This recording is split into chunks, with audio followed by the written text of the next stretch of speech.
मैं बाबूराम शर्मा, पुजारी मंदिर न्यासी लक्ष्मीनारायण मंदिर हनुमान मंदिर समूह, बिलासपुर डेरा सेक्टर। आज हमसे जो ये गासियाँ माता है, इनके बारे में जो है वो आपको बताना चाहता हूँ कि ये गासियाँ जो है वो पुराने बाज़ार में जो भाखड़ा बांध बनने के कारण जलमग्न हो गया था, उसमें वहाँ एक लखनपुर का नीचे नाला जाता था और उस नाले के बीच में एक गुफा थी और उस गुफा के बीच में इन मूर्तियों को रखा गया था और ऊपर पेड़ों के ऊपर ईलें बैठी होती थी, चील बैठी होती थी और उन्हीं चीलों को हम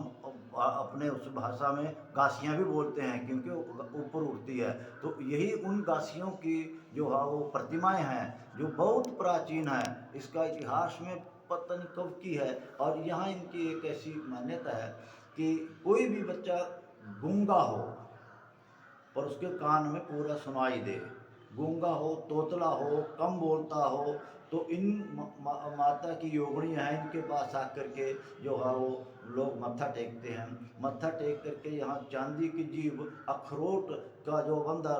ला करके चढ़ाते हैं, फूल बतासे चढ़ाते हैं और यहाँ पर बच्चे बहुत ज़्यादा हमारे पास दूर दूर से आए लोग, फिर जब बच्चा बोलने लग जाता है फिर वो दोबारा आकर के यहाँ पर फिर मत्था टेकता है क्योंकि इन यही मान्यता है कि यहाँ पर अखरोट चढ़ाए जाते हैं। अखरोट जैसे ये अखरोट है, इन अखरोटों को हम जो है ऐसे ऐसे मलेंगे, इनसे पूर्णतः कड़कड़ की आवाज़ आएगी और कड़कड़ की आवाज़ आने से ऐसी प्रार्थना करते हैं कि इन कड़कड़ की आवाज़ से बच्चे शुद्ध बोले, फोड़ों की तरह कड़कड़ बोले और इसी भांति इनको लेकर के माता के आगे दोनों हाथ जोड़ कर चढ़ा देते हैं और अखरोट फोड़ते हैं और इससे इनको ये कहते हैं कि हमारा जो शेर ईलों को नहीं मिलता, ईलें मांस खाती है, हमें दबा देते हैं, जला देते हैं, तो